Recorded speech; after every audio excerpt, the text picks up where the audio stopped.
nisamehe, sijaanza kufundisha. Jambo la pili, naomba, ili sijamuomba mchungaji wala sijamuuliza, naomba kile kiti usikikalie, ujitathmini ndipo ukae pale. Amina. Nyumbani kwetu kwa baba na mama, watoto wote wanajuaga baba anakaaga pale, huwezi kumkuta mtoto kakaa mahali baba anakaa. Kwa jitathmini ndipo kakae pale. Ukiona unafaa, mimi wala sitakuuliza, ukiona unafaa kukaa pale kaa. Hilo ni la pili. Tafadhali sije mkasema analeta mipaka. Kiroho nacho kina mipaka. Lazima uheshimu kinachostahili kuheshimiwa. Kile kiti. Nimemaliza. Jambo la tatu, naomba nipate ratiba ya maombi ya wiki. Watakaoanza Jumatatu, ongeleni kwanza mliosimama kwenye wiki hii ambayo tumemaliza, mbarikiwe. Wale mlioshindwa, muanze upya. Nimesikia baba amezungumzia sana maombi. Maombi ndio msingi mkubwa wa kanisa, ndio nguvu ya kanisa. Amen. Yaani iko hivi, wakati sisi hapa tunajipanga kumkabili shetani, shetani naye ana mawakala zake. Wanakaa wanapanga namna ya kutukabili. Hawamkabili Mungu wala hawamkabili Yesu, wanatukabili sisi. Amina. Kwa usishangae kwa uzembe wako ukasababisha mimi nikaanguka. Sasa utakapoambiwa kwamba Dani amelemewa, muombe. Ndio maana siku ile nilisema usiniombee nikiwa nasikia. Uniombee kwa siri, kwa sababu ukiomba nikiwa nasikia unanifanya niwaze. Lakini ukiniombea kwa siri, Mungu atashughulika na nafsi yangu na mwili wangu na shida yangu. Na nitakuja kushuhudia, ndipo wewe utampa Mungu nini? Utukufu, kwamba nakushukuru Mungu hili limevuka. Amen. Kwa hiyo kama baba alivyofundisha maombi ya private, ndio maana Mungu ametupa ufunuo wa kuchukua zamu kwenye kila siku. Sio kwamba tumeacha kuomba, tunaboresha zaidi ili tuwe waombaji zaidi. Yule ambaye alikuwa hawezi kuomba binafsi, kupitia hii zamu ataanza kusikia kitu kinaota ndani kinachoitwa maombi. Mwisho wa siku hata pangiwa, yeye mwenyewe atajisikia kufanyaje? Kuomba. Amen. Ulikuwa unaombea nyumbani, utasikia ile chembe chembe imeota, inaanza kukua. Unapata nguvu za kuja kuomba kanisani. Amen. Kwa hiyo lengo ni kuboresha, tuwe na kanisa la kiroho. Makanisa mengi yamebaki na majina tu, makanisa ya CPST, makanisa ya kiroho. Lakini ukienda kuabudu, huo ni kile kiroho. Usifikiri ni wao, wamemezwa. Kuna galika la shetani linameza makanisa. Kwa lazima ujue, sisi tunapopanga namna ya kumkabili shetani, na yeye ana vikao vyake, wanaitana, mapepo yanaitana, wachawi wanaitana, waganga wanaitana, namna gani? Ndio maana unajua Jumapili iliyopita kidogo mimi sikuelewa jambo moja tu ambalo mtumishi alisimama akasema wachawi ni rafiki zangu. Mimi sio rafiki zangu. Ili niseme wazi, mimi kweli kwenye maisha yangu wachawi sio rafiki zangu. Yaani katika kitu sikuelewa Jumapili ni hilo neno tu, ila yote nilielewa. Moja tu, eti nifike mahali mimi nishikane mikono na wachawi hivi. Hamna. Mimi hamna. Kwenye maisha yangu hamna. Sio leo, sio kesho. Yaani milele mpaka Yesu anarudi. Mimi na wachawi hivi. Hamna. Ndio maana unaona ushuhuda wake aliposhuhudia, aliposikia wamefika, akatoka wafanyeje? Awahubirie, aliwakuta. Na wenyewe wanajua akitoka tukikutana tumeshikwa. Sasa kama wanamkimbia, mimi ni nani? Mimi sio rafiki zangu. Kesho kutwa mpaka milele tutapigana mpaka Yesu afanyeje? Na ni kauli moja, waache uchawi waokoke, watakuwa rafiki zangu. Ila kama wanaendelea na uchawi, mimi ni adui zangu. Hilo nimetangaza rasmi. Kwa kama una mchawi humu ajue mimi sio rafiki yake, hamna, tafadhali. Uchawi hata tutoto hutu tunapandikizwa uchawi. Unajua uchawi ni kama hivi sisi tunavyookoka. Sawa? Yaani vile tulivyo washirika wa nani? Wa Yesu. Ndivyo na wachawi ni washirika wa shetani. Kona wao kuna tutoto. Hujawahi kubahatika kuona timu ya wachawi? Mimi nimeona timu ya wachawi zaidi ya 1000 wako kwenye mkutano, zaidi ya 1000 wachawi na tutoto. Mimi nilishtuka, nikasema mambo gani? Ina maana na tutoto na ni tuchawi? Wewe Yesu, mbona umesema watoto wote waje kwako na mtu nato unatufanyaje?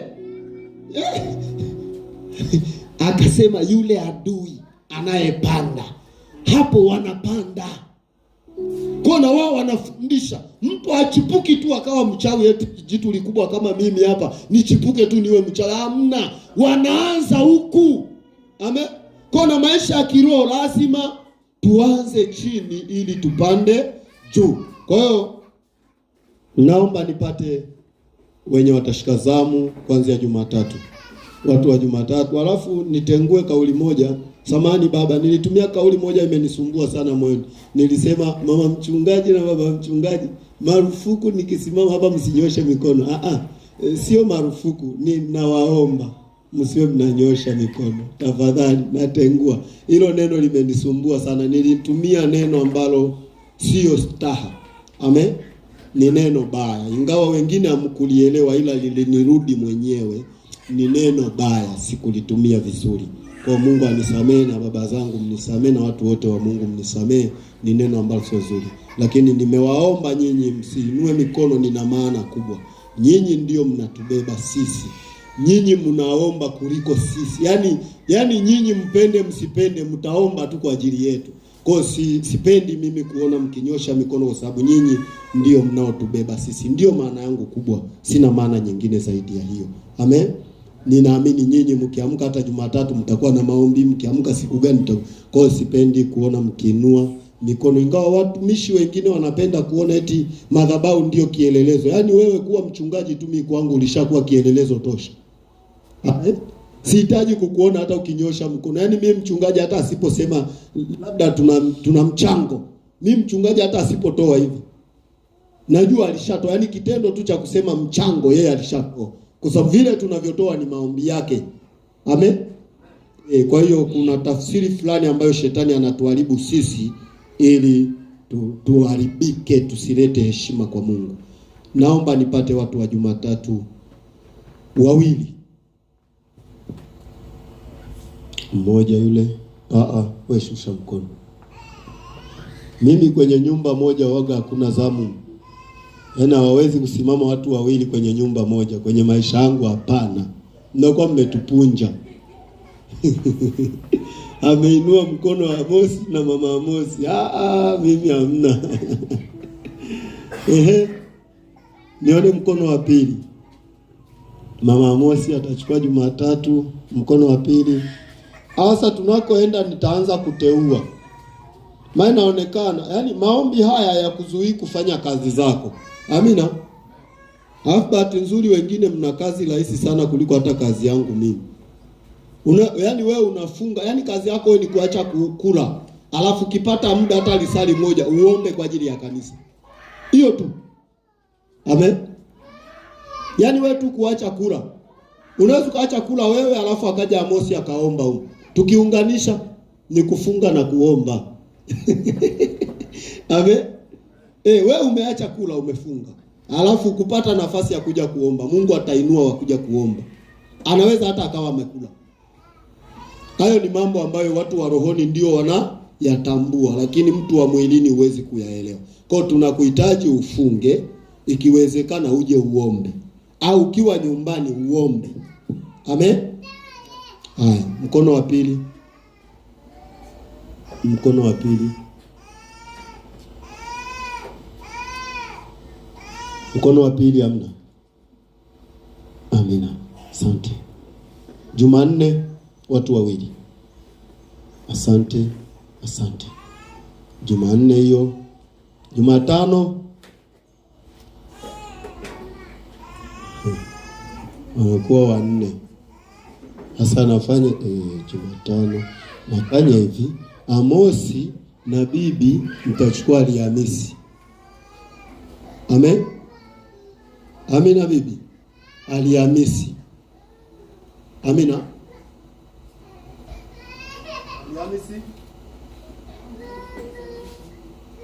unaomba? Sawa. Ni sawa, lakini zamu yetu tunayopanga sisi tunakuweka kwenye Alhamisi. Lakini kama utaenda wiki nzima, barikiwe. Amina. Afu nani Samueli na Niana na nani Neema. Samina na Neema Jumatano. Amina. Hii ya Ijumaa sijaielewa. Watu ni watoro baba. Tukisema ni kanisa zima wanafunga watu 5. Nafikiri hii utaishughulikia wewe. Amen. Nani? Barikiwe. Hii utaishughulikia baba. Yaani utushughulikie. Kama ulivyosema Ijumaa kwamba sasa utaanza kutushughulikia. Ila utushughulikie pia na Ijumaa. Maana tunasema ni maombi ya kanisa zima, alafu wanafunga wangapi? Yaani humo kwenye 5 na shangana mama mchungaji yumo. Kwenye hiyo hesabu ya wangapi? Kwa sababu kama ulifunga, kwa nini hauji kwenye maombi? Amina. Ijumaa ni kanisa zima. Ndio maana ungekuwa mjanja ungefanya kama mimi. Mimi nikiona kesho nina kazi ngumu waga naomba maombi ya usiku. Unaona? Yaani mimi nikiona tu ratiba ya kesho itanibana, inanilazimu nianze na maombi ya usiku. Kwa naweza nikadabo usiku hizi kuifidia tu Ijumaa au kuifidia tu Jumatatu. Napiga siku hizi 2 usiku. Alafu ya usiku usile saa 10, hakikisha saa 7 umekula. Saa 9 usinywe maji. Nje ya saa 9 usinywe maji. Hapo tutasema umefunga usiku. Ila baba saa 12 ukila hamna, wewe umelala umekula. Amina. Kwa hiyo ukiona umetingwa na tunatakiwa tufunge kanisa zima, funga basi hata usiku. Hakikisha saa 8 umeshakula chakula chako, saa 9 umekunywa maji, umemaliza ratiba ya siku hiyo. Alafu utakutana na chakula kesho asubuhi ukiamka. Amina. Hiyo ni nzuri kwa sababu ukifanya hivyo mara 2 mara 3 unapata nguvu ya kufunga mchana siku ambayo inakuhitaji. Yaani neno lolote la Mungu unaanza nalo katika zoezi. Amina. Paulo anasema najizoweza hata utaua tu. Paulo anasema ni kujizoweza. Yaani kuwa mtakatifu ni kujizoweza. Kuto kufanya dhambi ni kujizoweza. Amina.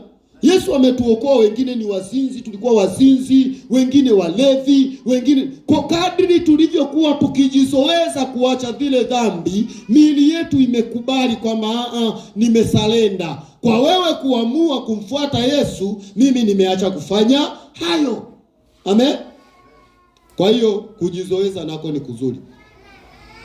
Ijumaa maombi ya kanisa zima na ni mkesha, lakini Jumamosi naomba nitaje watu. Amen. Na watu nitakao wataja tasimama Jumamosi.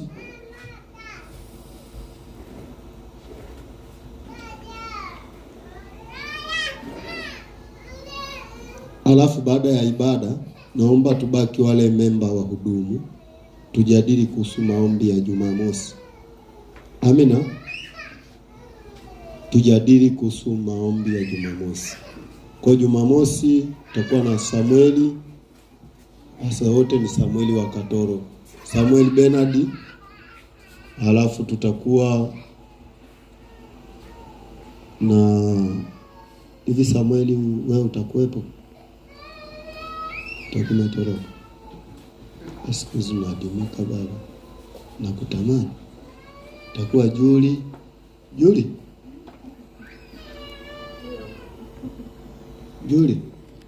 Jumamosi utakuwepo? Asante.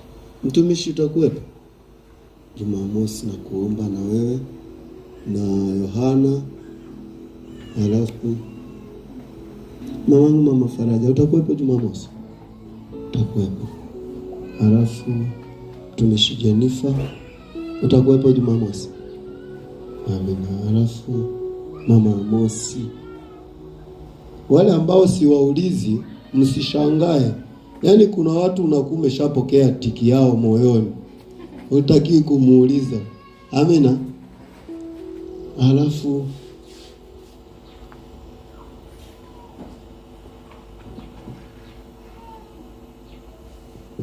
utakuwepo? Utakuwepo? Nifikiri nasema hamna. Alafu wewe katikati hapa hauna maombi. Siku gani? Jumatatu?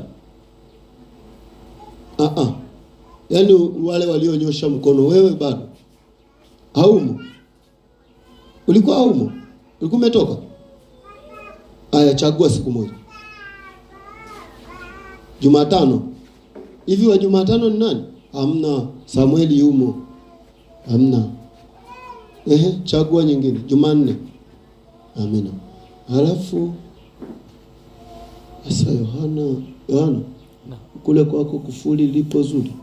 Lipo zuri. Unaweza kuja na mke wako kwenye maombi? Halafu kwenye mkesha unamwachaga huyu. Hivi mlango wako unavunjika kila hizi?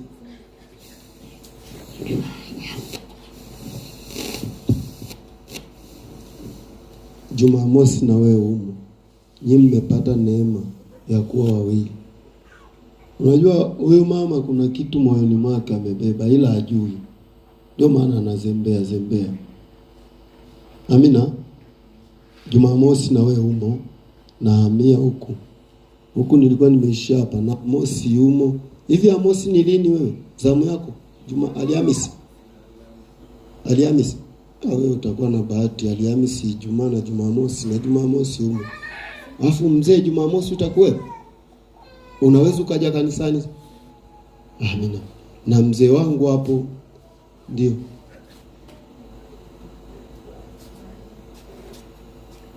Na wewe Jumanne? Wewe Jumanne hapana. Jumanne watakuwa wengi. Wewe Jumatano. Alafu dada huyu hapa, hata kama ni mgeni, mimi nikisha kuona nyumbani mwa Mungu na kuwa mwenyeji. Sisi wote ni watoto wa Mungu.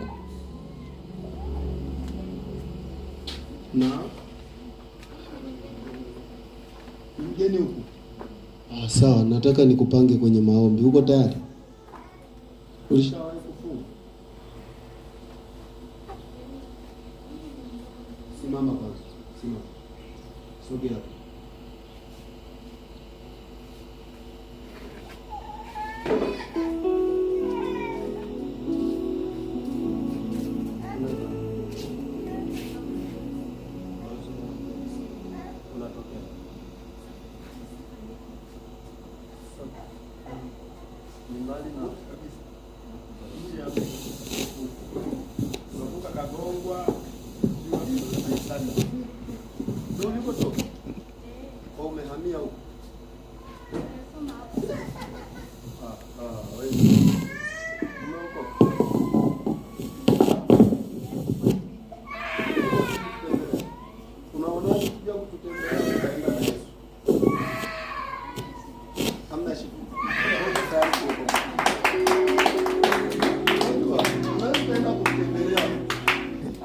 Unapoenda kumtembelea mtu hauna hata kwamba atanipa nini, unaona?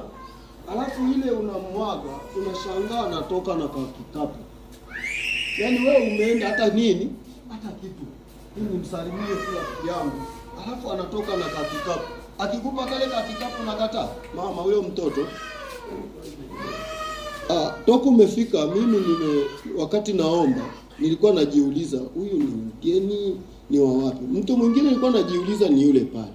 Dada nawe simama tu. Njoo.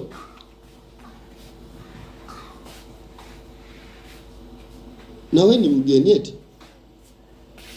Wewe ni mwenyeji? Na unaitwa nani dada? Nani? Doto Jumanne. Na wewe ni mwanafunzi.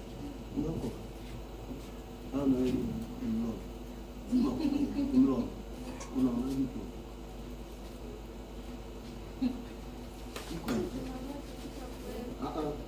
Sikupangi Jumamosi. Ninyi wawili tutakuwa na mimi Jumapili kwenye maombi. Sawa? Ninyi wawili mtafunga Jumapili. Iko hivyo, nyinyi ni wanafunzi. Kuna kitu ambacho hamjui. Kwenye ulimwengu wa roho kuna mazingira ambayo bila Yesu huwezi. Na kama haujaingia kwenye tatizo, huwezi kujua tatizo ni nini. Kwa hiyo ushauri wangu, natamani mkitoka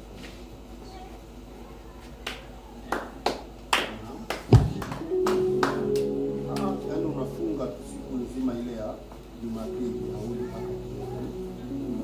na inakuwa sio kama kwa lazima mliofunga. Haya ni maombi ya kujitoa. Sawa? Manake ya kujitoa tunaombea kanisa, lakini pia kwa ajili ya usalama wa maisha. Amina.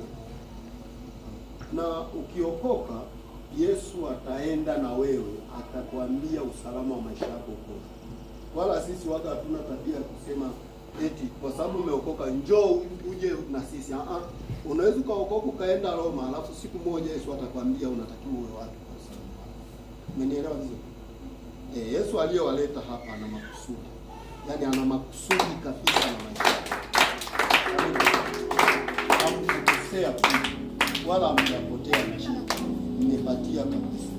Kwa hiyo kabla sijafundisha naomba niombe. Amina.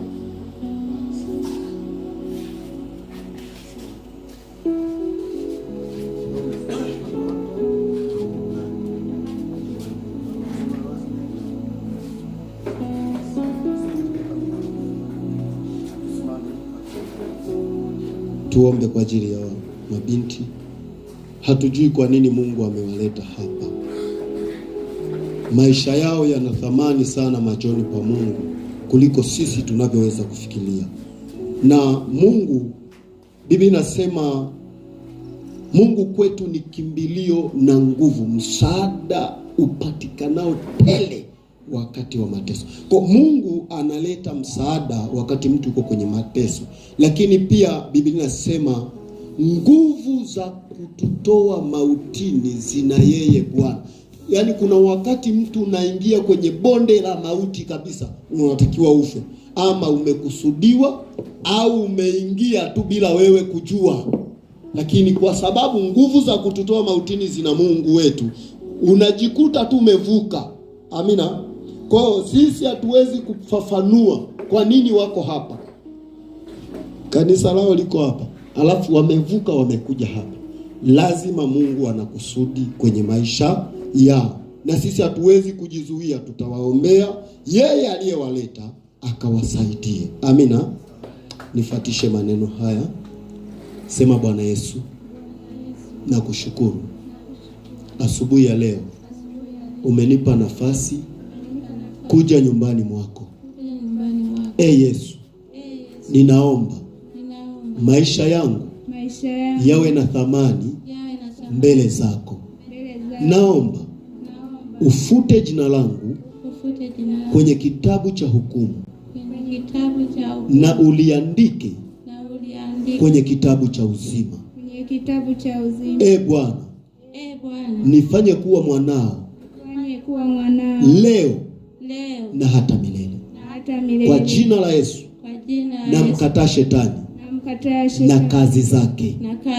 Na kuhitaji Yesu uwe Bwana na Mwokozi wa maisha yangu. Kwa jina la Yesu. Amen. Weka mikono yote kifuani. Nitaomba. Sogeni tu. Watu wa Mungu, unaweza kunyosha mikono huko mbele. Karibu Baba, tuombe kwa ajili ya mabinti hawa. Mungu mwema, ubarikiwe, uinuliwe. Asante kwa neema na rehema zako. Kwa ajili ya binti huyu tunaomba rehema zako. Wewe umemleta kwa wingi wa neema yako. Vile ulivyomleta unalo kusudi jema. Neema yako na nguvu yako vikamwandame kwa jina la Yesu Kristo. Kila kusudi baya lilokusudiwa na adui juu ya maisha yake ninalipinga na kuliharibu.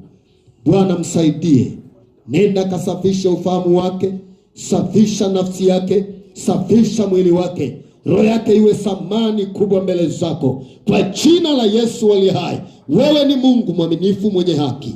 Nenda kamguse kwa mkono wako wenye nguvu. Gusa tangu tosi hata unyayo.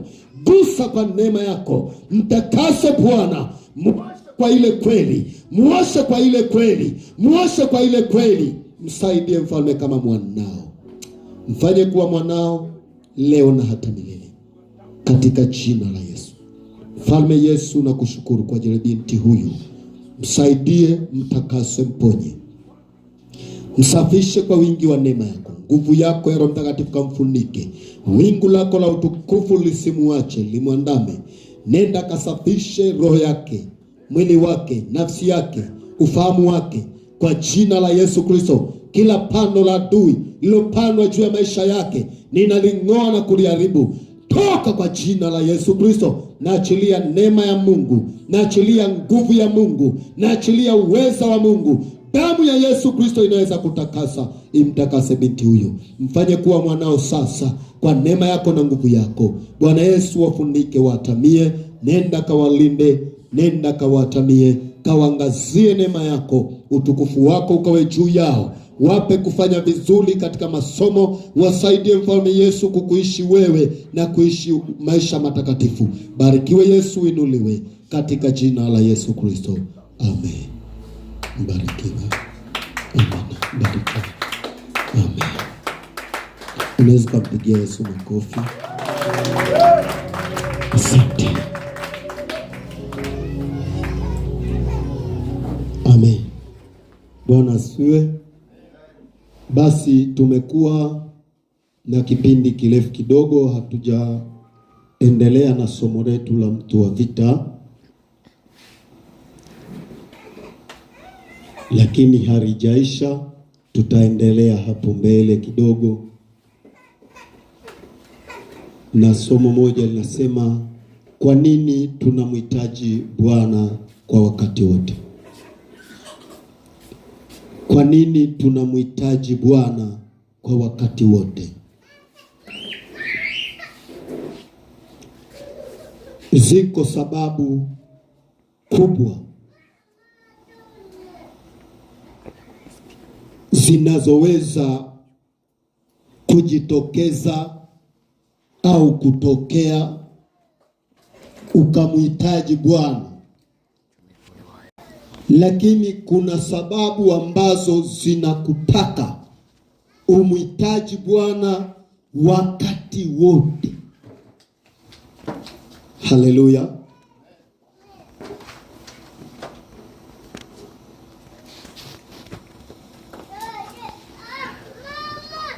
Unaweza ukajiuliza vile ulivyo wewe, nguvu iliyoko ndani yako. Jiulize tu kwa kawaida. Haleluya. Kwa kawaida tu. Kwa mfano kama Amosi, ujiulize kwamba tukikupa Samueli, tukakwambia msaidie Samueli uhakikishe ameingia mbinguni, unaweza kaenda naye siku ngapi kwa nguvu iliyoko ndani yako?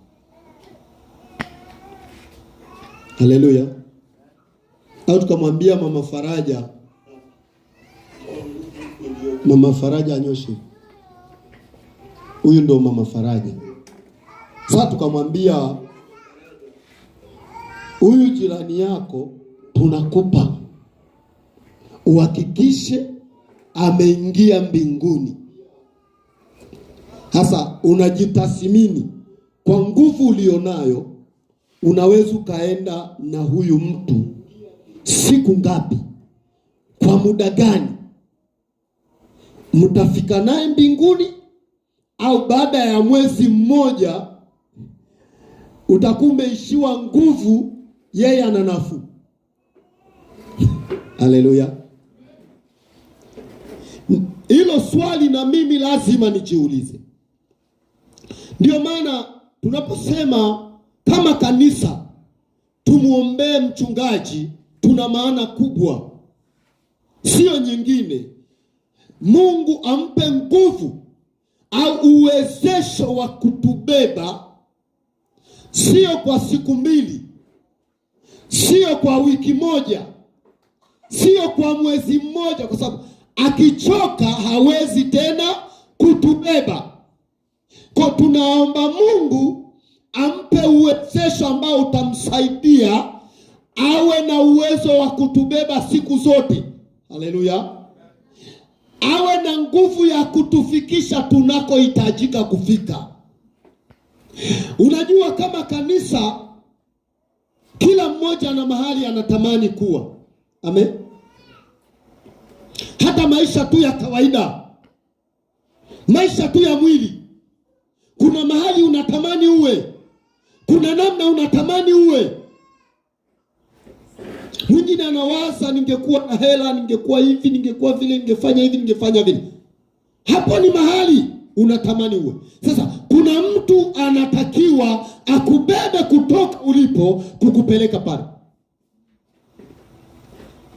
Kama usipokutana na mtu huyo, sahau kufika. Sahau kufika. Kwa sababu hakuna mtu yeyote aliyefika mahali popote kwa uwezo wake binafsi. Na shetani kwa kujua hilo ametufitinisha. Amen. Ametufitinisha. Tunaishi kanisani kwa uadui. Kwa uadui mkubwa. Huyu haelewani na yule, yule hapatani na yule. Yaani sio kwamba waligombana, ila shetani tu ameweka ka kitu. Akimuona yule hajisikii raha. Afu wako kanisani. Wengine wanaimba pamoja, wengine wanaomba pamoja, wanaabudu pamoja, lakini hiyo ni njia ya shetani kukufanya wewe usikutane na anayeweza kukufikisha pale unapotakiwa kuwa. Haleluya. Kwa tunapojiuliza kwa nini tunamhitaji Bwana wakati wote, ni lazima tujiulize kuhusu nguvu. Amen. Waamuzi sura ya 6 ule mstari wa 3 hadi wa 5.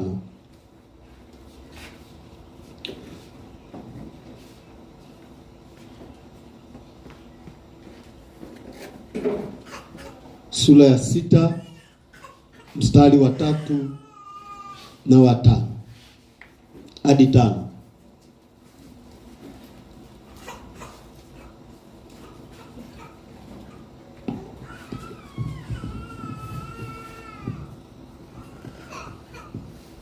Kitabu cha Waamuzi 6 ule mstari wa 3. Ndiyo. Neno la Mungu linasemaje? Basi ikawa hapo Israeli walipokuwa wamepanda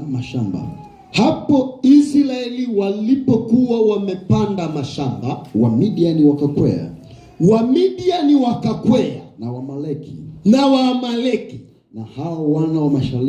na hao wana wa mashariki wakakwea juu yao, wakapanga malango juu yao, na kuyaharibu hayo maongeo ya nchi, na kuharibu kabisa maongeo, yani tegemeo la nchi, hata kufika Gaza. Wala hawakuacha katika Israeli ziki ziwazo zote. Rudia kidogo.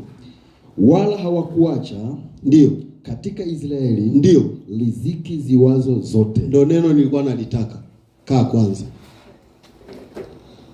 Biblia inasema wakati Israeli walipolima mashamba yao, ulipofika msimu wa mavuno, Wamidiani walipanda, maanake Israeli ilikuwa juu kidogo, Midiani ilikuwa chini huko bondeni. Kwa hiyo wakati Israeli wamefikia kipindi cha mavuno, Wamidiani na Wamaleki walipanda kuingia ndani ya Israeli, na humo walifanya kazi moja tu, kuondoa riziki. Amen. Kuondoa riziki. Biblia inasema wakayaharibu kabisa maongeo ya nchi, wala hawakuacha riziki hata kidogo. Maana yake mifugo, mavuno, kama walivuna mahindi, kama walivuna ngano, kama walivuna zabibu, yalibebwa yote, nchi ikabaki katika hali ya njaa. Hakuna kitu kibaya kwenye maisha ya mwanadamu kama njaa. Bora usisome. Amen. Bora uwe haujaenda shuleni, haujasoma, lakini una uhakika wa maisha. Kwa sababu hata waliosoma, 95% ya wanaosoma wanasoma kwa manufaa yao binafsi. Amen. Wanasoma ili waweke vizuri maisha yao. Kama ingekuwa 95% ya wasomi wanasoma kwa ajili yetu ambao hatujasoma, hii dunia ingekuwa na raha sana. Amen. Ndio maana mtu mmoja akivumbua silaha moja ya maangamizi, mtu huyu atachukuliwa na taifa kubwa, tena kwa oda. Amen. Lengo lile taifa lijivune juu ya mataifa mengine, liwe na nguvu juu ya mataifa mengine. Kwa Wamidiani na Wamaleki waliamini kwamba Israeli wakiwa na chakula cha kutosha watakuwa na nguvu. Kwa ili wasiwe na nguvu, msimu wa mavuno tukasombe, tukabebe. Ndicho shetani anachofanya kwa kanisa la leo. Ndio maana unaona walokole wa miaka hii wamepotelea kwenye miujiza. Kwa sababu gani? Ni kwa sababu wamevamiwa na shetani, hawakusaziwa riziki. Badala ya kutafuta ufumbuzi wa jambo hilo, wanatafuta urahisi wa jambo hilo. Jamani, urahisi wa jambo hautoi tatizo. Kinachoweza kutoa tatizo ni ufumbuzi wa jambo. Haleluya. Wamaleki wakachukua riziki yote, na shetani amechukua sehemu ya riziki ya watakatifu. Ile nguvu tulikuwa tunaiona, tuliyosikia baba zetu waliotutangulia walikuwa wakitueleza, wengine tumekuta shuhuda kwamba walikuwepo watu akisimama akiomba. Kama siku moja nishawahi kusema hapa, palikuwa mtu mmoja ndani ya hii nchi ya Tanzania hii, alikuwa akienda huko nje kwa jamaa zetu weupe, anaenda kuhubiri Injili. Alikuwa akifika pale akisema, salamu kutoka Tanzania, vipofu 10 waone. Yaani hiyo ni salamu kutoka wapi? Tanzania. Vipofu 10 wanafungua macho. Ulishawahi kuisikia hii? Akisimama anasema, salamu kutoka Afrika Tanzania, vipofu 10. Yaani hiyo ni salamu, hajawahi hajaanza kuhubiri bado. Vipofu 10 wafungue macho waone. Vipofu sio ameenda labda na watu wakaigize kuwa vipofu, hapana. Maana katoka Tanzania na anakohubiri ni weupe. Weupe wanafungua macho, vipofu 10 wanaona. Alafu ndo anaanza kuhubiri. Ilikuwa Tanzania hii. Sio Tanzania iliyopita hii. Hii tunayoishi. Watu walimkabili Mungu, walimsogelea Mungu, wakawa na nguvu za Mungu za kunena hayo. Sikia nikwambie, namna shetani alivyotuharibia. Hii nguvu iliibiwa kirahisi sana, namna anayejua. Lakini na bahati, kwa sababu leo utasikia Amen. Hii ilikuwa chakula ya watoto wa Mungu, ilikuwa chakula ya watakatifu, maana watakatifu watastarehe wakati Bwana anapowahudumia. Kama tutakuwa na nguvu ya kusema neno linatokea, hakuna mtakatifu atakufa njaa. Amen. Hakuna mtakatifu atakaa bila kazi. Watoto wetu hawatasoma wakose ajira. Watoto wetu watakuwa na cha kufanya. Watu hawataandamana. Kwa sababu gani? Ndani ya kanisa kuna nguvu ya kutamka neno linakuwa. Shetani alichokifanya kule walikokuwa wanaona, vipofu wanaona, ndiko kulikoanzia uharibifu. Ndiko tulikoibiwa. Wakaanza, shetani akatengeneza photocopy, muujiza photocopy.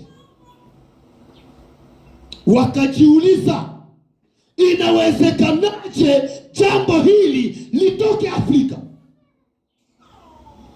Maana wao walikuwa wamebaki weupe. Unajua hii neema imeanzia huko kwa wenzetu. Neema hii imeanzia huko, wala hatuwezi kukataa. Neema hii imeanzia huko. Kwa walipopoteza, Mungu akabaki kwetu, ile nguvu ikabaki kwetu. Wakajiuliza, mambo haya yanawezekanaje kutokea Afrika, tena Tanzania? Wakakusudia ndani kwa hila ya shetani, tutawatenda kwa hila. Amen.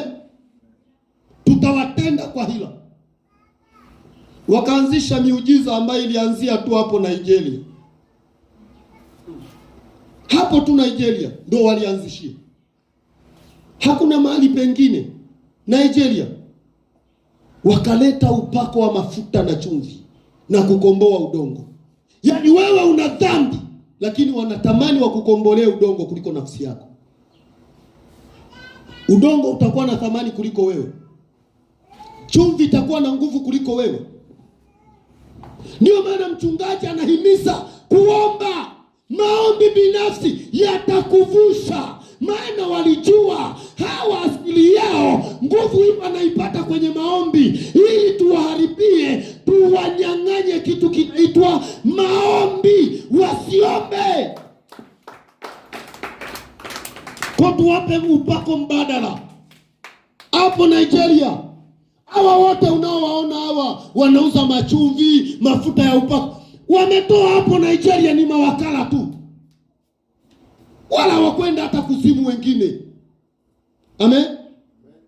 Ni namna ambavyo shetani alikusudia kutuharibia, kama vile Amaleki na Midiani walivyotambua kwamba Israeli wakiwa na chakula, wakiwa na mifugo, watakuwa na nguvu. Kwa hiyo dawa, wakati wa mavuno tuende tukachukue mavuno yote, chakula chote, wabaki na njaa, ndipo tutakapo watawala na kuwamiliki.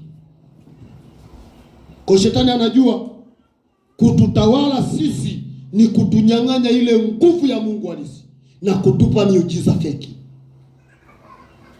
Leo tumebaki tu tunapiga kelele, na wala miujiza sio dhambi. Haleluya. Siku moja Yesu alifanya muujiza mbele ya Mafarisayo, tena siku ya Sabato. Watu wakataka kuandamana. Haleluya. Inawezekanaje muje siku ya Sabato ili mponywe, jani siku zingine? Yesu akasimama akasema, wanafiki nyinyi, ni nani miongoni mwenu ambaye punda wake au ng'ombe wake atadumbukia humo shimoni kwenye kisima, alafu akamwacha ili asubiri Sabato ipite? Ikaonekana hawawezi. Akasema, je, kama nyinyi hamwezi kuacha ng'ombe zenu wafie kisimani kwa sababu ya Sabato, sembuse Mungu na watu wake. Roho ya mwanadamu ina thamani. Nafsi ya mtu ina thamani. Uhai wa mtu una thamani. Lakini nataka nikwambie, shetani anaiwinda hiyo nafsi yenye thamani. Ndio maana naona vita hii ni kubwa, imeingia mpaka makanisani. Na sasa shetani amejipanga mno. Haleluya. Amejipanga kwa sababu tumempa nafasi. Shetani amejipanga kwa sababu tumempa nafasi. Usoma hapo mbele, Gideoni anamuuliza yule aliyeleta ujumbe, anasema yako wapi matendo? Yako wapi matendo ya Mungu? Huyo ambaye baba zetu walituambia kwamba na uwezo wa kuigawa bahari. Kanisa la leo kama litasimama namna ambayo mchungaji alikuwa akizungumza hapa, kwamba kanisa la zamani, mapito ya zamani, kanisa likuwa hivi, kanisa ilikuwa limechangamka, watu wakipigwa huko nje mitaani, majumbani kwao, kazini kwao, walipokuja nyumbani mwa Mungu walihakikisha mizigo na majeraha waliopigwa nje yameponea ndani. Hakuna mtu alitoka kanisani amejeruhiwa, ameenda na jeraha lake, ameenda ni mnyonge. Shetani akasema mnichui, nitawafanya muwe wanyonge zaidi. Amen. Umeokoka, unaenda kanisani, unafika unakuta mada za kanisani sio za kukuponya. Amen. Unashangaa mtu anasimama na kuuliza, sasa kama hauna mchango umekuja kufanya nini hapo? Sio yeye, huyo ni shetani mzima. Bwana kutuokoa kwa sababu tuna hela. Bwana kutuokoa kwa sababu tuna maisha. Yeye alituhurumia pale tulipokuwa na dhiki, ndipo alitunyanyua, akatuhifadhi, akatukumbatia ili walio na majeraha waponywe majeraha yao. Lakini shetani ameingia kanisani, watu wanaulizwa, umekuja kufanya nini hapa kama huna hela? Makanisa yamekuwa SACCOS, vimekuwa vikundi, chuma ulete ya bila ilizi kwa kutumia jina la Yesu. Kwa nini tunamtaka Bwana? Ni kwa sababu maisha yetu yamezingirwa. Tena kuna makanisa ya ajabu mno saizi. Ukienda hapo ukaona hiyo hali, hata usiposema, wewe usiseme tu, anza kuomba, utajua. Yaani watakubeba juu. Wewe anza tu kuomba, alafu wakusikie. Baba, katika jina la Yesu, wewe ni Bwana, tena umesema chanzo cha mabaya yote ni kupenda fedha. Ninaondoa roho ya kupenda fedha hapa kanisani. Wakusikie, sio mshirika. Amen. Umekazana unamsii nani? Bwana. Wao wanaona unawafitinisha, unawaharibia madili. Tunamhitaji Bwana, tunamtaka Bwana kwa haki, kwa sababu uhai wetu umezulumiwa, haki zetu tumenyang'anywa. Nani ataturudishia? Hatuwezi kuandamana kwenda kwa rais, hatuwezi. Maana hata rais mwenyewe hawezi kutupa yale tuliyozulumiwa, hawezi kutupa. Atatupa hiyo nguvu ya kutoa mapepo? Rais anaweza kutupa? Anaweza kutupa hiyo nguvu ya kuambia wachawi nyamazeni watu waokoke? Anaweza kutupa? Hivyo ndivyo tunavyovitaka. Anaweza kutupa neno la kumtamkia mtu, Bwana kuonekanie, maisha yako yakawe na thamani machoni pake. Anaweza akatupa hiyo nguvu. Hatuwezi kuandamana kwenda kwake, kwa sababu hata yeye anatamani asikie tunamsema mbele za Bwana, Bwana msaidie rais wetu. Hivyo ndivyo anatamani. Hawezi kumwambia mtu, ila anatamani, kwa sababu kila mtu anataka mema yaende kwake. Amen. Kila mtu anataka mema yaende kwake. Midiani wakaihusuru Israeli, Amaleki wakaihusuru Israeli. Kama leo tunasikia vita, watu wengi sana, hata ukiingia huko mitandaoni, wanasema kwamba ile vita inasukuma sana, inasukuma ile vita ya tatu. Nataka nikwambie sasa, sio kweli. Amen. Ile vita inamsukuma Muisraeli kuingia kwenye Umoja wa Mataifa ili akubaliane na mataifa. Maana Biblia inasema ni lazima Israeli afanye maagano nao. Akishafanya agano nao, wataanza kwenda. Ndipo Kristo atakuja alichukue kanisa lake. Baada ya kuchukua kanisa, ndipo Israeli sasa itaingia kwenye heka makubaliano ya kimataifa. Na Bwana alimwambia Israeli, nimekukataza haya ili usiwe miongoni au usiwe kama mataifa mengine. Sasa kishaingia mkataba na mataifa mengine, kanisa litaondolewa. Likishaondolewa kanisa, yale mataifa yataanza mbwembwe zao. Hapo ndo watakuja kugombana na Israeli. Amen. Kwa hii vita ya Irani inamsukuma Muisraeli kuingia kwenye Umoja wa Mataifa. Haleluya. Haleluya. Watu watasoma sana historia, lakini Mungu anazo siri zake na anawapa watu wake. Tunamhitaji Bwana ili tupate kujua yanayoendelea. Amen. Lazima Israeli pigwe na mataifa. Na Israeli kipigwa na mataifa, siku hizo tulishaondoka. Watakatifu tushanyakuliwa. Israeli haiwezi kupigwa na mataifa kama watakatifu tupo. Maana Biblia inasema ndipo Bwana atakaposema. Amen. Kichapo kitakachopita Yerusalemu pale, watu watapigwa, mlima Sayuni utagawanyika mara mbili. Alafu Waisraeli watakimbia kwenda kuingia pale kwenye mfereji wakiwa wanalia, Masihi njoo, Masihi njoo. Ndipo Yesu atawaambia watakatifu pamoja na malaika zake, twendeni tukawasaidie ndugu zetu. Sasa anawaambia wakina nani wakati sisi bado tuko duniani? Haleluya. Haleluya. Kazana ili ule unyakuo usikuache. Maana ule unyakuo utaondoka na wateule. Hata kama atanikuta mavumbini, siwezi kulala kama wengine. Haleluya. Mwambie jirani yako, sitalala fofofo. Mwambie silali fofofo. Hata nikiwa mavumbini, Yesu akija, nitaamka niondoke. Piga makofi kwa Yesu Kristo Mwokozi. Hilo ndilo kanisa Yesu analitaka. Kanisa lenye nguvu. Sio kanisa dhaifu tunashindwa na wachawi wanaoangia paka sadaka zetu. Haleluya.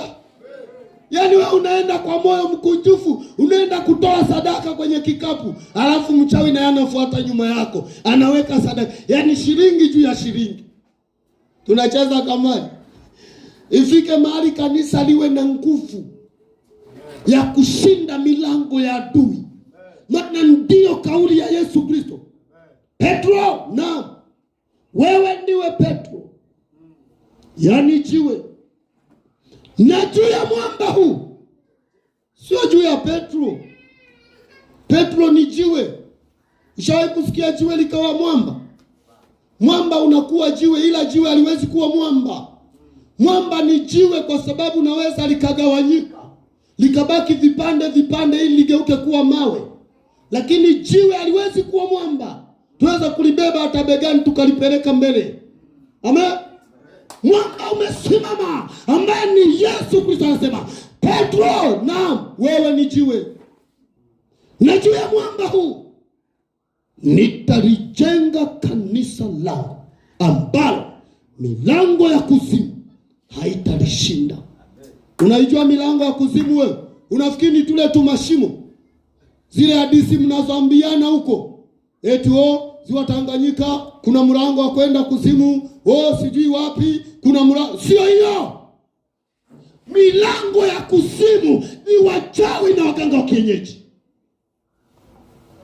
Ndio wanalisumbua kanisa, ndio wanalitesa kanisa. Lakini Yesu anasema, juu ya mwamba huu nitalijenga kanisa langu, na kamwe milango ya kuzimu haitalishinda. Kanisa la Kristo linatakiwa liwe na nguvu, lisitishwe na wachawi. Kuja mtu mmoja anajipa bonge la jina eti mimi ni kiboko ya wachawi. Nani wewe kiboko ya wachawi? Kiboko ya wachawi ni mwamba. Amen. Kiboko ya wachawi ni Yesu. Acheni kujichukulia utakatifu hapa. Watu wanajibebea utukufu. Tunamhitaji Bwana. Midiani walipolemea sana Israeli, ndipo Israeli walipolia wakamtaka Bwana, wakalia mbele za Mungu, wakamweleza yako wapi yale matendo. Bwana anataka kuona kanisa linalokumbuka yale yaliyotendeka. Nani atasimama mwambie Bwana, yako wapi matendo ya kina Petro waliokuwa wakitembea vimvuli vyao vikiwaponya wagonjwa? Yako wapi matendo ya kina Paulo ambao walichukua nguo walizovaa wakapewa wagonjwa, walipovaa wakapona? Yako wapi? Bwana anataka kanisa hilo. Nataka nikwambie, kuna mahali fulani nilisema, nilikuwa nahubiri mkutano mahali Kigoma kule Ujiji. Nikasema wahubiri wengi wanasema Yesu anakuja, Yesu anakuja. Mimi nikawaambia ni kweli anakuja, lakini vizuri tuwafafanulie watu ujio wa Yesu uko namna gani. Kuja kwa Yesu kunyakua kanisa bado sana. Tutanyakuliwa mmoja mmoja, lakini sio kanisa. Kwa sababu kiliangalia kanisa situation yake iliyo inaendelea sio ya kubebwa. Bado tuna mawazo, hata hapa tunawaza tujenge kanisa kubwa. Hiyo sio mipango ya safari hiyo. Sio mipango ya mtu anayeondoka. Yaani mtu anakuambia mimi hapa karibia nihame, hapa ninapoishi karibia nihame, unashangaa amepiga msingi, anajenga tena nyumba nyingine. Uko anakuambia unajua karibia nihame, lakini hii nyumba najenga ni kwa ajili ya wageni watakao kwa kinijia, na ninataka nihame, unashangaa amepiga na fence, nina mipango ya kuhama hapa. Wewe kwenye akili yako jiulize, anahama baada ya miaka 10 au miaka 30? Nawezekana anahama kwenda kaburini, sio kuhama kwenda nyumba nyingine. Hii sio mipango ya mtu anayehama. Mipango ya mtu anayehama anaanza kukwambia na mpango wa kuhama hapa, kwa sababu pale Katoro nimejenga nyumba nyingine, nina mpango wa kuhamia Katoro. Mimi hapa sitakaa sana, wala sina mpango wa kujenga hapa, kwa sababu kule Manzese nimejenga kanyumba fulani hivi kanamna fulani, nataka nikakae kule, alafu hapa niachie upangaji. Hiyo ndio mipango ya mtu anayehama. Litazame kanisa linalokuja kunyakuliwa. Tuna mipango ya kujenga magorofa. Kanisa linalonyakuliwa hatujui kesho atakuja au aje. Tunayo mipango hiyo, paka tunawauliza watu, umekuja kufanya nini au utoi mchango? Ni kanisa linalosubiri Yesu aje waondoke. Yaani wewe unasubiri tuondoke, alafu namuuliza mwenzako umekuja stendi kufanya nini? Na gari unaiona? Bado. Amen. Sikia nikwambie, ujio wa Yesu Kristo, kanisa litakuwa na hamu ya kula. Kanisa litakuwa na hamu ya kununua gari ya mchungaji. Kanisa lina mipango ya kujenga magorofa. Kanisa litakuwa na 100 tu. Watu watakuwa wakilia, Bwana na uje, Bwana na uje. Dunia haitufai, Bwana na uje. Ndipo Yesu atakuja. Kama hujasikia hayo, subiri kunyakuliwa peke yako na mimi peke yangu. Hiyo ni ngumu sana kuisikia, lakini Biblia imeshasema. Amen. Biblia imeeleza kwa lazima kanisa tumtake Bwana ili tuwe na nguvu, kwa sababu tusipokuwa na nguvu tutawalaumu watu. Unajua ukiwa hauna nguvu utawalaumu watu. Wenzako wakilima mashamba makubwa, wewe unakaa sawa, walijaliwa tu kulima ni kwa sababu wana maeneo makubwa. Sukaombe na wewe kubwa. Hauna nguvu. walijaliwa kuzaa watoto wengi, watoto wanawasaidia. Nani alikwambia umeze majira? Wewe unalia watoto wengi, aliyekutuma kumeza majira nani? Sungezana wewe wengi kama panya ili wakusaidie. Amen. Tunayo maneno hayo, wala kanisa halijui. Tunamhitaji Bwana. Unajua watoto wao walisoma. Wewe aliyekukataza kusomesha nani? Utakuwa mchawi tu. Utaanza kuloga watoto wa wenzako. Acha, mtafute Bwana, kwa sababu vya kukusaidia hauna watoto, haukusomesha. Unasubiri nani akusaidie? Mtake Bwana. Haleluya. Mtake Bwana. Yeye atakusaidia. Yeye atakuinua. Yeye atakuwezesha. Hakika pasina Bwana hatutaweza. Kanisa lazima tujipange. Lazima tujipange. Nisome Zaburi ya 78 mstari wa 34. Zaburi 78.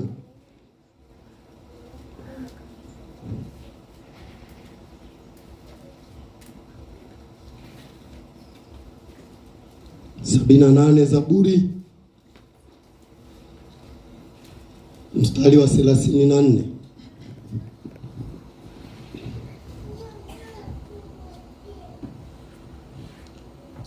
Neno la Mungu linasema, nitasoma. Ndio. Alipowaua ndipo walipokuwa wakimtafuta. Wakarudi wakamtaka Mungu kwa bidii. Wakakumbukwa kwa kuwa Mungu ni mwamba wao. Wakakumbukwa kwa kuwa Mungu ni mwamba wao. Barikiwa. Haleluya. Anasema alipowaua. Alipowaua. Hivi na kanisa letu sisi, kanisa la leo, tunasubiri Bwana atuue ndipo tumtafute. Hiyo ilikuwa tabia ya Waisraeli. Wakila raha, yani wakila bata, wanamsahau Mungu. Siku mkongoto ukipita ndio wanamkumbuka. Alipowaua ndipo wakamkumbuka, wakamlilia. Tena anasema wakakumbukwa kwa kuwa Mungu ni mwamba wao. Sasa na sisi tunasubiri, kanisa la leo tunasubiri kupigwa. Yaani tulemewe na wachawi. Tukilala tunakoroma. Amen. Tulemewe na wapaka mafuta ndipo tumkumbuke Bwana. Haleluya. Tuanze na kutoa kodi. Tuanze kuiambia serikali wakamateni wanaouza mafuta, kwa sababu na yenyewe ni biashara. Ndio kazi yetu. Tuanze kuambia wapandishieni kodi. Sio kazi yetu. Sisi sio wakusubiri Bwana tuue ndipo tumkumbuke. Hapana. Ilikuwa tabia ya Waisraeli. Wakipigwa ndipo wanamkumbuka nani? Bwana. Amaleki wakija wakiwabonda wanakumbuka tunaye mwamba. Ngoja tumuite. Bwana tusamehe, unajua tumekutenda dhambi sisi na baba zetu. Unajua sisi toka baba zetu tumeasi. Bwana anawaza, anasema ngoja niwahurumie. Anatuma msaada. Mara limeinuka Gideoni, mara limeinuka Samsoni, mara limeinuka Yefta. Huo ni msaada wa nani? Wa Mungu. Sio msaada wa Israeli. Ndio maana walifanya kazi kwa muda ili Bwana aone, je, nilivyowasaidia wana uwezo wa kujisimamia wakaniabudu mimi maisha yote. lakini walikuwa watu wa kuanguka, anguka, anguka, anguka, anguka, anguka. Ndivyo kanisa la leo lilivyo. Watu wanalia, kanisa linalia, Mungu anainua mtu, labda anatoka Bukoba, anatoka Kigoma, anaenda anafanya huduma. Bwana anaonekana ndani ya kanisa. Unafikiri kanisa litaenda na hiyo nguvu? Kufika mbele hapo wameachana na ile nguvu. Wanasubiri tena wapigwe. Haleluya. Tunamtaka Bwana siku zote. Tunamhitaji Bwana wakati wote. Tusisubiri kupigwa ndipo tumkumbushe Bwana. Tusisubiri kugongwa tupigwe. Tukishapigwa sana ndipo tumwambie Bwana, tumepigwa, tukumbuke, tusaidie, tusamehe. Haleluya. Na bahati mbaya sana kanisa la leo, huwezi kuwasikia, ni wachache sana wanaosimama na kusema Bwana, tumekutenda dhambi. Hamuna. Amen. Kanisa la leo watu tuna kiburi. Tuombe maombi ya rehema, upo tu, tusamehe Bwana, tusaidie Bwana. Sema tumekutenda dhambi. Kwani lazima wewe usini? Yaani kanisani hapa akizini mmoja, Mungu anasema kanisa limezini. Amen.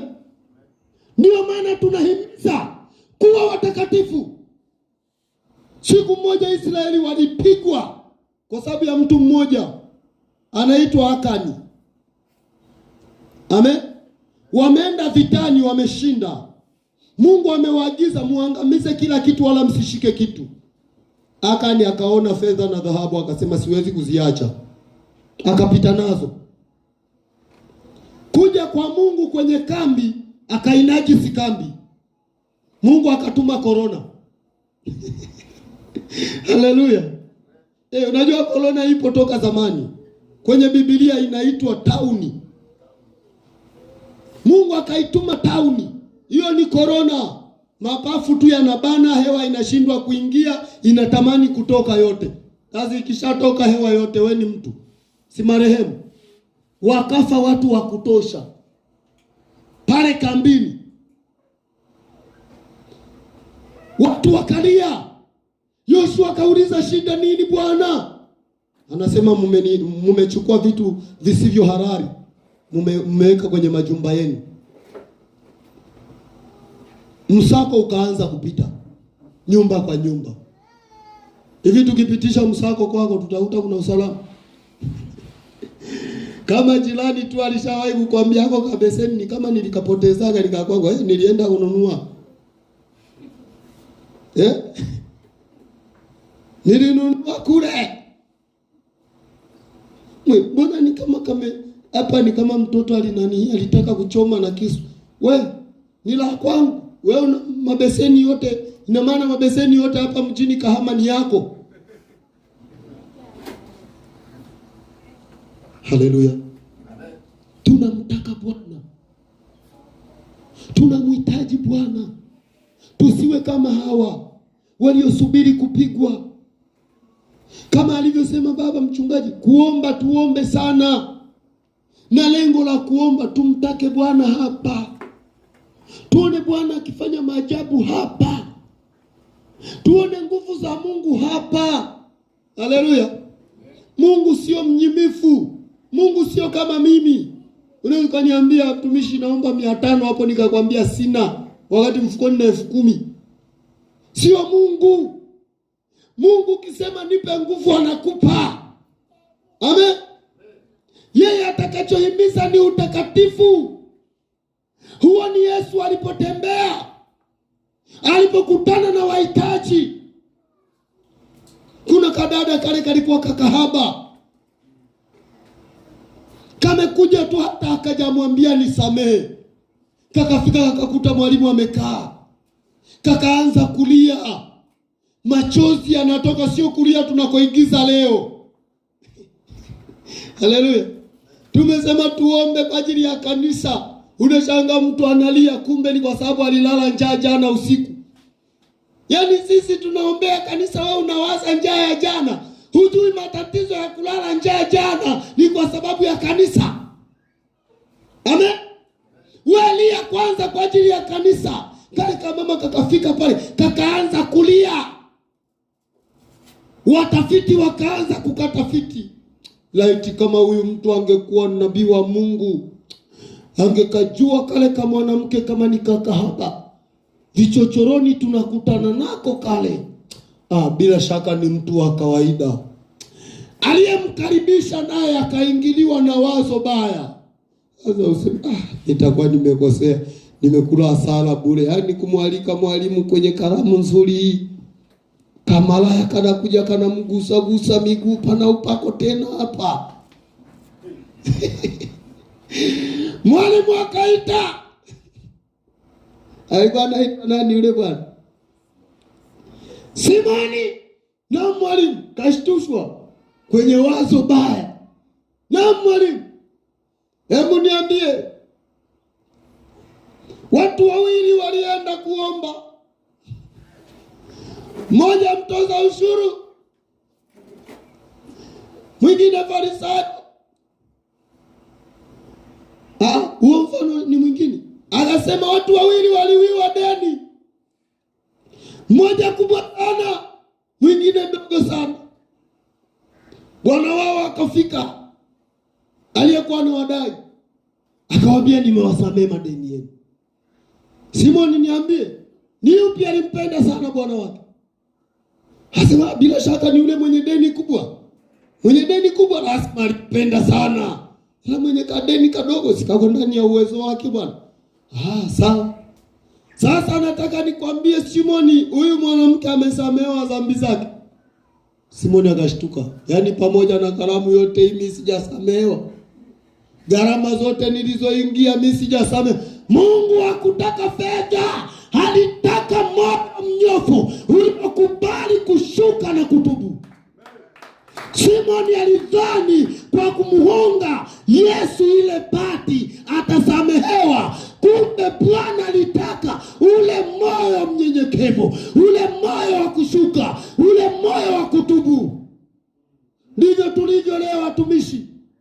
Wanaotenda dhambi ni washirika tu.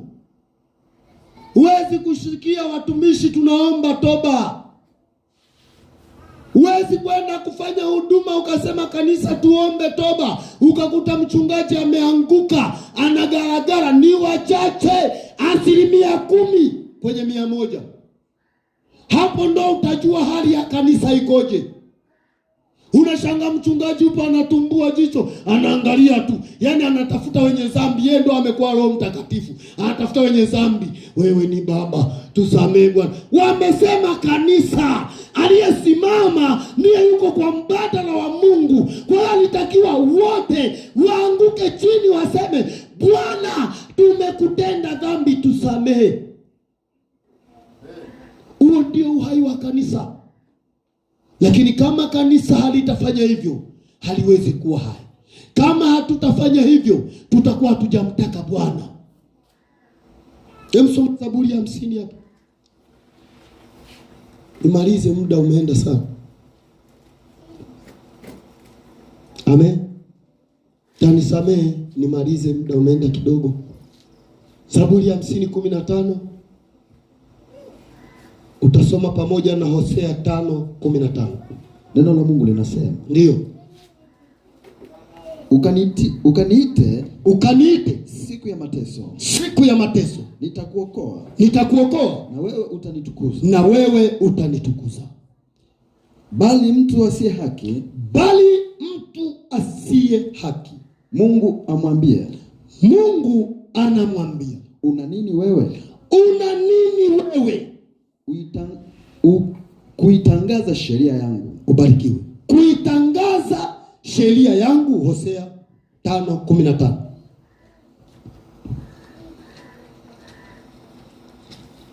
Mtu aliyemtaka Bwana, mtu mtakatifu, ana maneno yake ambaye anaambiwa na Bwana. Hosea 5:15.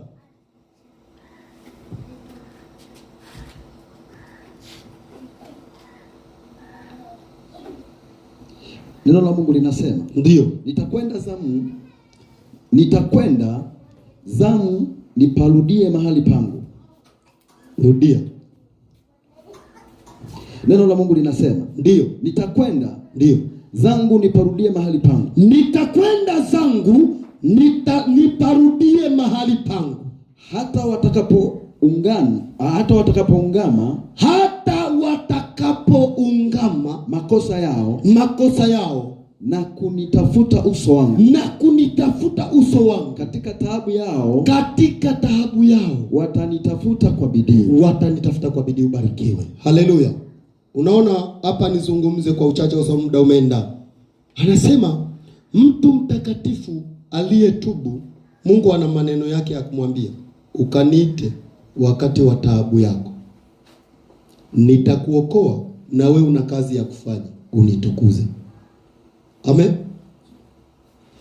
Ukaniite wakati wa taabu na mateso yako, mimi Mungu nitakuokoa, na wewe utakachofanya utanitukuza. Lakini kama kanisa halitatubu, halitanyenyekea, ndipo Bwana anasema nitaondoka zangu na kwenda mahali pangu nikae, nisubirie wapigwe ili wanitafute. Kwa sikudanganye mtu eti tutakuwa tunafanya dhambi na Mungu yuko hapa. Hamna. Mungu hakai na waovu.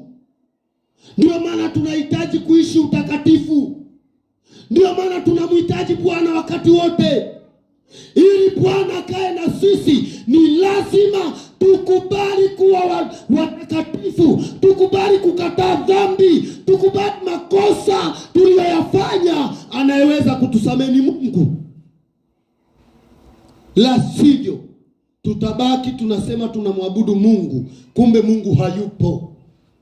Mungu ameenda zake mahali pake. Nani atamkataza kuondoka? Hosea anasema nitakwenda zangu mahali pangu, nitakaa huko mpaka watakapopigwa, mpaka watakapopata mateso. Kanisa la leo tunataka kupigwa ndipo tumtafute Bwana.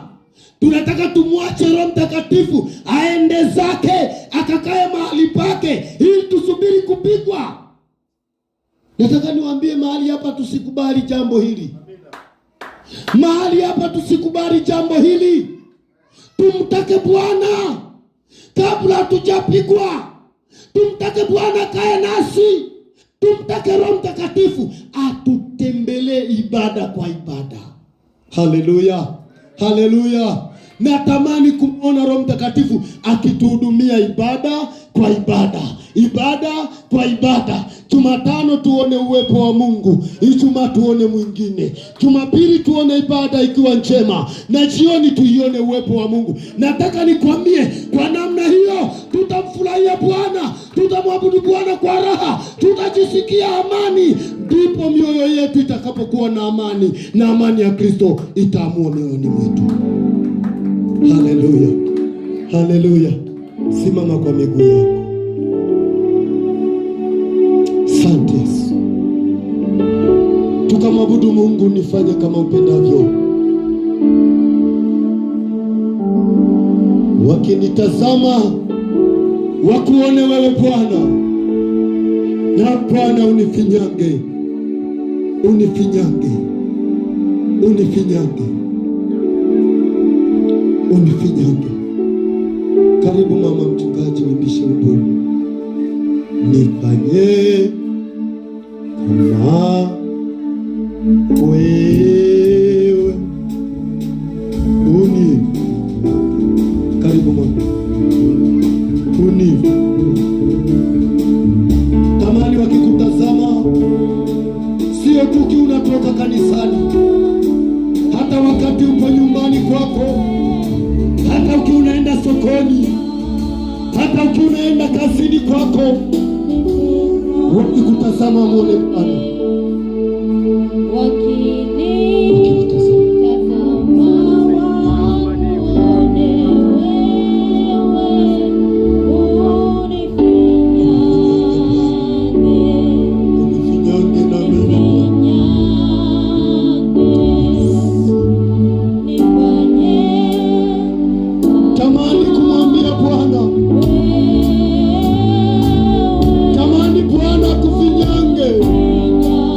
Yes.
Inua mikono